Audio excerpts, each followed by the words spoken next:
بسم الله الرحمن الرحيم صلى الله عليك يا سيدي ومولاي يا رسول الله صلى الله عليك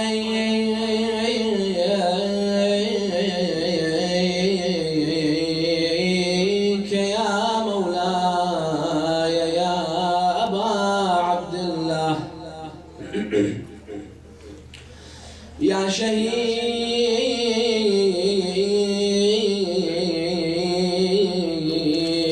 يا غريب يا مظلوم كربلاء يا ليتنا كنا معكم سادتي فنفوز فوزا عظيما مدارس آيات خلت من تلاوة ومهبط وحي مقفر العرصات The schools of verses that cease to be recited and the house of revelation that has been abandoned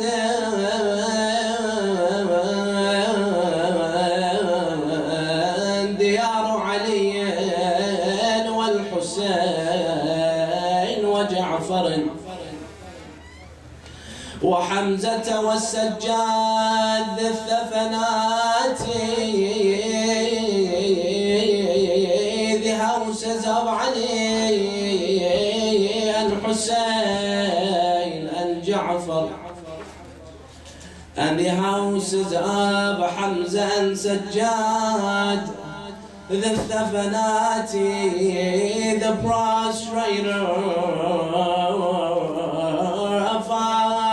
فاطم لو خلت الحسين مجدلا وقد مات عطشانا بشط فرايا يا تيم Oh Fatima, if you were to see Hussein all alone in Karbala, then you would have cried for him, oh Fatima, all alone besides the Euphrates River. إذا للطمت الخد فاطم عنده وأجريت دمع العين في الوجنات إنا لله وإنا إليه راجعون. قال الله تعالى في كتابه الكريم بسم الله الرحمن الرحيم قل كل يعمل على شاكلته صدق الله العلي العظيم صلوا على محمد وآل محمد.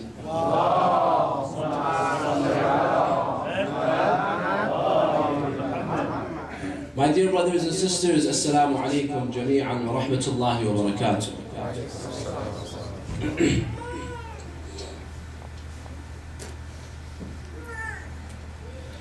If we were to analyze the action of the human being, we would find that the action is composed of two parts. The first part, and that's the physical part, the apparent part, is the physical act itself.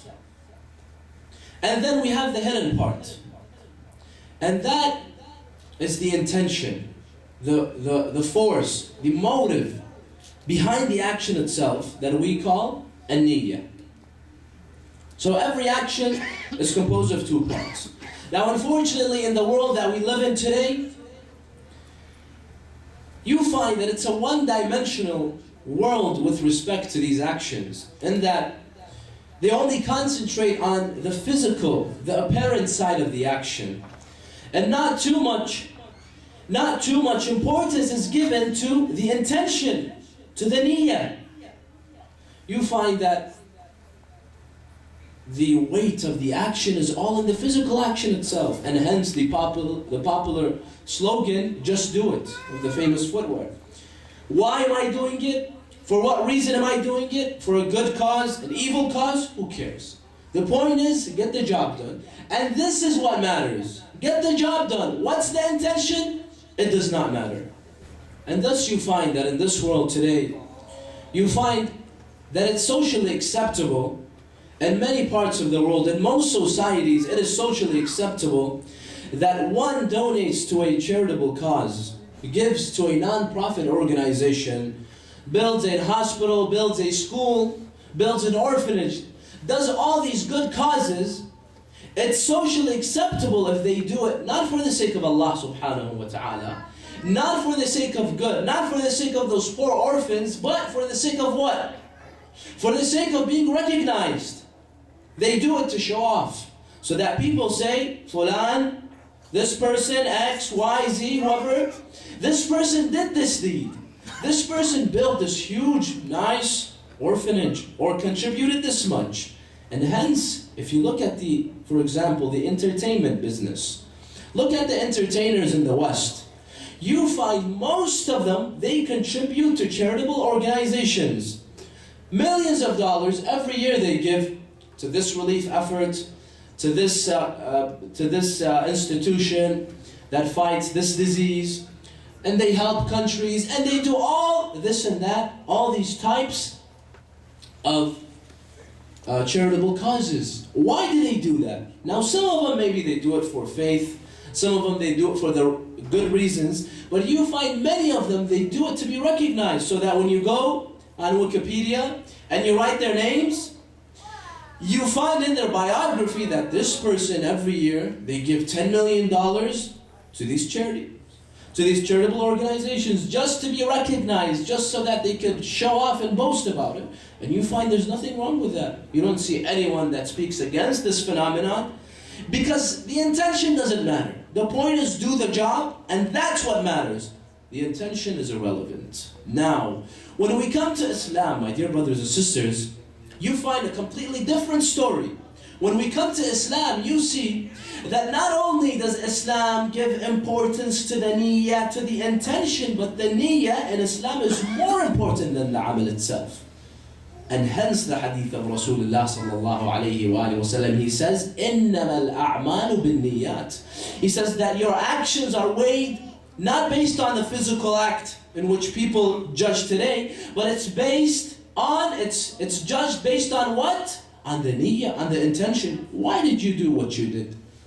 And the other hadith of Rasulullah says, نِيَّةُ الْمُؤْمِنْ خَيْرٌ مِنْ عَمَلِهِ. The niyyah of a mu'min, the intention, is superior than the amal itself. So this is how Allah subhanahu wa ta'ala evaluates our actions. He evaluates it based on the niyyah. What was your intention? Now, a very important question you might ask here, why is the niyyah more important than the amal? When the niyyah is just a thought, I just make a niyyah in my mind, and the physical act is what requires effort, and it requires hard work. If I intend on giving $1 million for the cause of Allah subhanahu wa ta'ala, that's very easy, correct?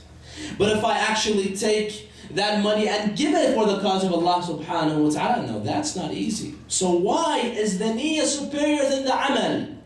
To answer this question, my dear brothers and sisters, first of all, we have to keep in mind two things. Number one, which niyyah are we speaking about? We're not speaking about any niyyah.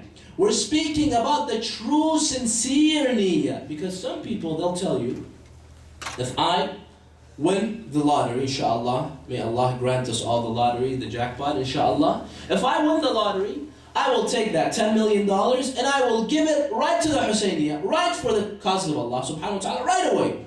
And if they get $10, that person, if he really gets $10, he doesn't give it. So this is a fake niyyah. This is just some words that person utters. We're not speaking about this type of niyyah.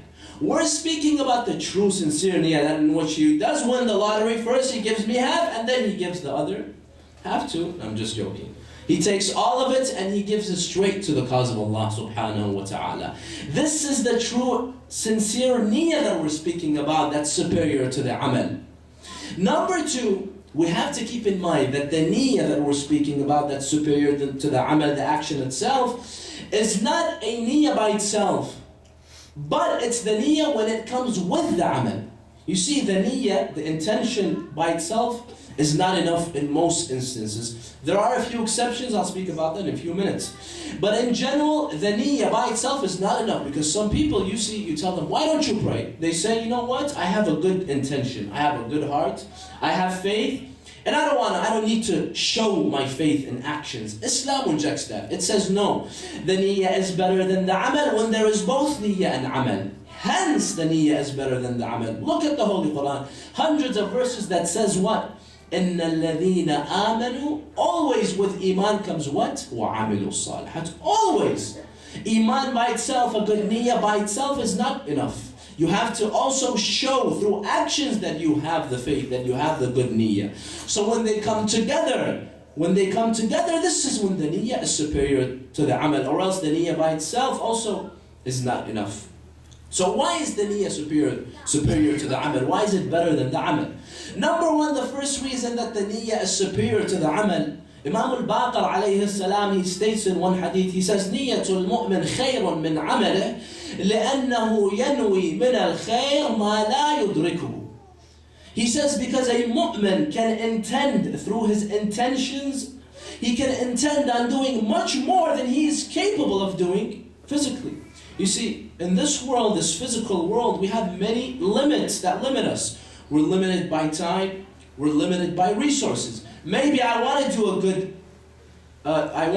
good cause, I want to help a good cause, but I can't. Let's say I financially can't help. I want to build a Husayniyah, I want to build a mosque, I want to help the orphans, but I can't because financially I'm not able. But if I was able, I would have helped. Now I intend on helping them, even though I can't because I have limits. Or maybe I intend on doing this much amount of good, but I only live this many years and I am not able to do that much amount of good. Now here, the amal, the action itself is limited. But the intention, the Imam says, is unlimited. I can intend on doing the true intention. Keep this in mind, though. The true intention, not just any words that I say. I can intend on doing an unlimited amount of good. And hence the niyyah becomes greater than the amal. And that's why you see one day, it is narrated, that a man comes to Rasulullah sallallahu alayhi wa sallam. He has 1,000 dinars with him. He takes out 100 dinars and he gives it as sadaqah zakat to Rasulullah. A while after, a second man comes. He has 100 dinars. He takes out 10 dinars and he gives that as sadaqah to Rasulullah. A while after, a third man comes. He has 10 dinars and he takes out 1 and he gives that 1 dinar as sadaqah to Rasulullah. After that, Rasulullah looks at his companions and he tells them, did you see these 3 people? One gave 100, 1 10, 1 1. He says these 3 people, he says about them, hum sawa'un 'inda Allah. These 3 people in the eyes of Allah subhanahu wa ta'ala are equal. The one that gave 100 is equal to the one that gave 1. Why? The action is not equal. 100 is 100 times greater than 1. But the intention is 1. Why? Because each one of them gave how much? Gave 10%. Alhamdulillah, we have good mathematicians in the audience. 10% of what they owned, they gave for the cause of Allah subhanahu wa ta'ala. And if that person, listen carefully, if that third person that gave 1 out of 10, if he had 1,000,000, you would have gave how much? 100,000. But he only had 10. And hence Allah rewards based on the intention that's behind the amal. Now, this is the first reason why the intention is greater than the amal. The second reason why the intention is superior than the amal. Because the amal itself, the action itself, without the intention, is worthless.